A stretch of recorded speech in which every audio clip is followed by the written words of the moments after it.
Em que casos extremos o Conselho Tutelar chega a afastar o menor do convívio familiar? O Estatuto prevê que toda criança, todo adolescente, ele tem que conviver em um ambiente saudável.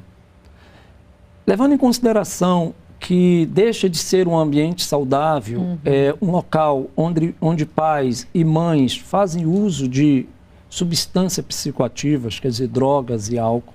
Esse é um caso específico em que o Conselho Tutelar tem que atuar de forma emergencial, mas é preciso falar que o afastamento do lar ou do convívio familiar, ele não é homologado pelo Conselho Tutelar.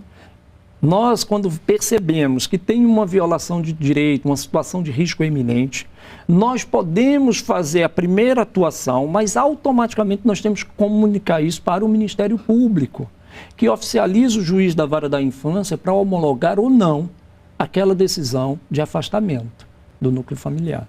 Nesse afastamento, há o acolhimento institucional e o acolhimento familiar. Qual que é a diferença deles? Na verdade, Lília, assim, o acolhimento institucional, a grande orientação é que se evite. Por quê? Porque é a decisão extrema. Então, sendo a decisão extrema, separar uma criança ou um adolescente do próprio lar, como ela é extrema, a gente evita. Então, se houver uma necessidade de pegar aquela criança, aquela adolescente, colocar dentro do seio da família extensa, como medida de proteção emergencial, a gente faz a medida de proteção emergencial e comunicando ao Ministério Público. Tá? Agora, se não houver a família extensa, não localizar a família extensa em hipótese alguma, ou não houver essa família extensa, e aquela situação de risco, de risco eminente, aí sim, o juiz, no seu julgamento, ele pode definir pelo abrigamento institucional. Agora, também levando em consideração que a partir do momento que uma criança ou um adolescente entra numa instituição ou num abrigo, é sempre a meta, regressar ele para o seio da família. Não é ele ir para um abrigo e ir para uma adoção.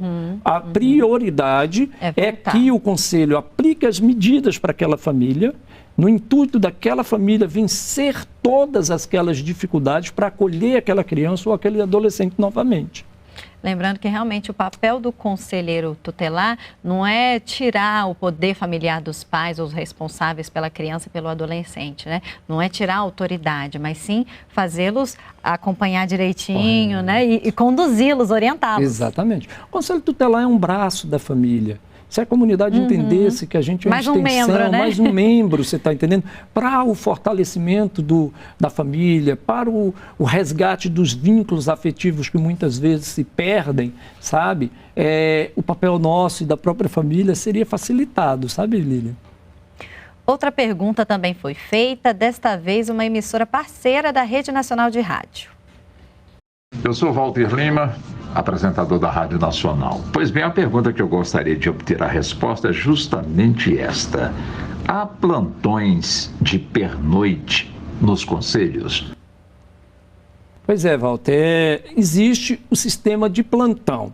Só que o sistema de plantão não necessariamente é exigido que o conselheiro esteja nas dependências do órgão.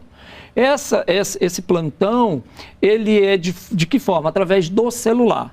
Então, nós temos o plantão de sobreaviso no meio de semana. Quer dizer, o expediente do conselheiro é de 8 às 18. Após as 18 horas, o telefone do plantão fica à disposição de um conselheiro que é acionado caso haja uma necessidade da comunidade. Então, de 18 de um dia às 8 do dia seguinte, tem esse plantão no meio de semana. E nós temos os plantões também de final de semana. Então, a comunidade ela está protegida nesse contexto após o expediente do conselheiro e nos finais de semana e feriados. Por quê? Porque ele tem à sua disposição um telefone que ele pode acionar se ele detectar qualquer tipo de violação de direito de uma criança ou de um adolescente. E você tinha frisado muito bem que é um órgão permanente, então ele está em pleno funcionamento. Pleno né? funcionamento, perfeito. E o Conselho Tutelar, ele pode requisitar serviços públicos, que você citou também no bloco anterior, tanto na área de saúde, trabalhista, assistência social, educação. Nessa demanda da educação, por exemplo, se está precisando entrar numa creche, né, falta de vagas, as famílias podem recorrer a um conselheiro tutelar para que ele entre com um pedido da sua criança poder estudar naquele colégio público? O conselho, é preciso ficar bem claro isso, porque até muitas pessoas não entendem. O papel do conselheiro tutelar é requisitar serviços públicos, né? Nós temos esse papel. Mas a gente não executa. Quem é que executa? É o próprio órgão. A gente requisita o serviço e o órgão executa essa medida, né? Nós trabalhamos em rede, Lília. A gente faz aqui, o conselho tutelar, o conselheiro tutelar, ele tem uma obrigação de fomentar a rede de proteção. O que é essa rede? É o CRAS, é o CREAS, é o Ministério Público, é a Secretaria de Educação, porque nós temos que trabalhar num contexto de evitar o mínimo do mínimo, quer dizer, na conta do Conselho é zerar a violação de direito. Mas esses órgãos têm que entender qual é o papel deles também em relação ao cumprimento das requisições do Conselho Tutelar. É importante você